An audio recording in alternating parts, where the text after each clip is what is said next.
Bueno, nuevamente aquí en la columna de Filosofía y Política, un placer dialogar con Benjamín Liberov. Eh, Veníamos viendo cómo se produjo, por lo menos en una década y media, el caldo de cultivo del deterioro de la democracia uruguaya, las contradicciones regionales, la intervención de Estados Unidos, por otro lado, la unidad del movimiento sindical, la unidad de la izquierda, el deterioro del sistema político. Me gustaría que en este segundo módulo pudiéramos tomar el proceso autoritario, la dictadura, lo que implica paradigmáticamente el año 75, 76, ¿no? Porque la dictadura argentina, el Plan Cóndor, y en ese contexto los asesinatos en Buenos Aires y la de Gutiérrez Ruiz, Germán Michelini, William y que tienen también la desaparición de Manuel Liberov. Entonces, ¿qué análisis, reflexión de ese, por un lado, estado de excepción, crisis de la democracia, construcción de alternativas, golpe de Estado, ascenso del autoritarismo y terrorismo de Estado?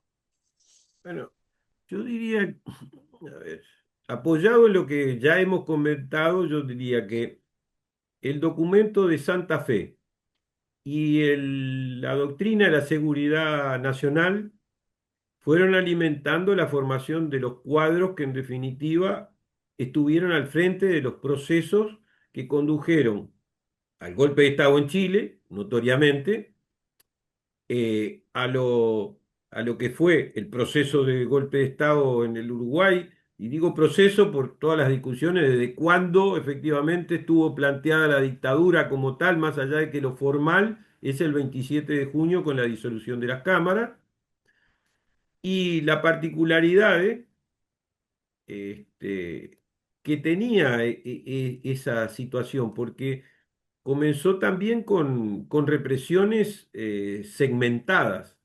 No fueron todos al mismo tiempo los sectores golpeados, se había aprendido también por parte de la derecha de cómo proceder, y también la izquierda uruguaya fue mirando, porque lo de Chile no le fue ajeno, así como le fue ajeno que triunfara la Unidad Popular y Salvador Allende, y fue una inspiración para ver de qué manera en el Uruguay el Frente Amplio avanzaba.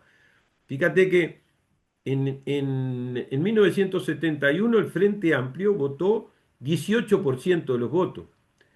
Eso ya era la primera vez que la izquierda y la fuerza democrática superaban el 10%. Y para ver todo el proceso que el Uruguay vivió, dictadura en el medio, miremos que el partido que más años gobernó en el Uruguay, el Partido Colorado, hoy vota la mitad de lo que votó la izquierda en el 71. No ¿Cierto? es un pequeño detalle para ver Nada qué menor. pasó en este país Sí, sí. después del 2005 o hasta dónde llegó efectivamente la izquierda y los sectores democráticos en el Uruguay. Pero el, el tema de la huelga general fue un hecho, como yo dije, en el 64 ya se vio y en el 73 los sectores democráticos, populares, trabajadores, capas medias, la decisión de ocupar los lugares de trabajo y salir a manifestar contra la dictadura, eso se acuñó en un proceso largo. No es que de un día para otro vino un golpe y entonces hubo una huelga general. Eso es una tontera desde el punto de vista de cómo se estructuran las fuerzas para confrontar y por espacios de poder. Entonces, en el 73 comienza con determinadas características, la huelga general no triunfa porque las Fuerzas Armadas no se dividen y entonces no había condiciones para contraponer el pueblo con alguna arma contra el aparato del Estado. Y el aparato del Estado, que ya desde el 72 en particular con el estado de guerra interno, había comenzado a procesar toda una estructuración que de una u otra forma la OCOA, que era la organización que concentraba el esfuerzo de las Fuerzas Armadas y Policiales para reprimir a las fuerzas políticas y los sectores populares, eso va asentándose en la realidad uruguaya y los militares llega un momento en el cual no les sirve tener un títere. Y entonces hacen una definición de correlación de fuerza interna a la Fuerza Armada y en el 75 pasan a tomar directamente el comando del país. Pero eh, Y de es- alguna manera están dando un paso más en esa, digamos, excepcionalidad que se le llama, que termina ampliando la condición de un giro mucho más fascista que articula con lo que es el Plan Cóndor y por tanto el enemigo interno es un enemigo de la propia estructura exacto, social. fíjate una particularidad de ese proceso que tú acabas de mencionar. La represión en el Uruguay durante mucho tiempo apeló a que en la universidad se la cambiaba a partir de la votación obligatoria de y que las mayorías silenciosas iban a cambiar la realidad universitaria. Esa ley se aprueba previo al 27 de junio, antes del golpe de Ujú, Estado. Y la primer elección en la universidad ya con dictadura es el 13 de septiembre de 1973.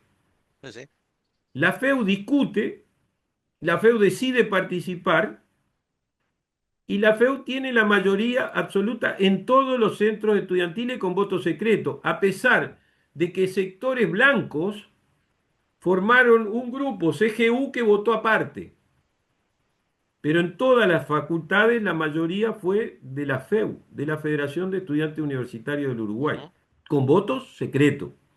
En particular, este, yo estaba preso en ese momento en el Cilindro y durante 3 semanas hicimos movilizaciones internas de los presos universitarios diciendo que como el voto era obligatorio, nosotros teníamos que salir a votar. Y la noche antes del 13 de septiembre, con toda la situación que había implicado escuchar el 11 de septiembre en Chile, el sargento Ortega, que era el vínculo entre inteligencia y enlace y el cilindro municipal, me llama y me dice que se autorizó nuestra salida a votar. Bueno, en ese momento lo que discutimos fue si salíamos, porque todos conocíamos la ley de fuga. Claro.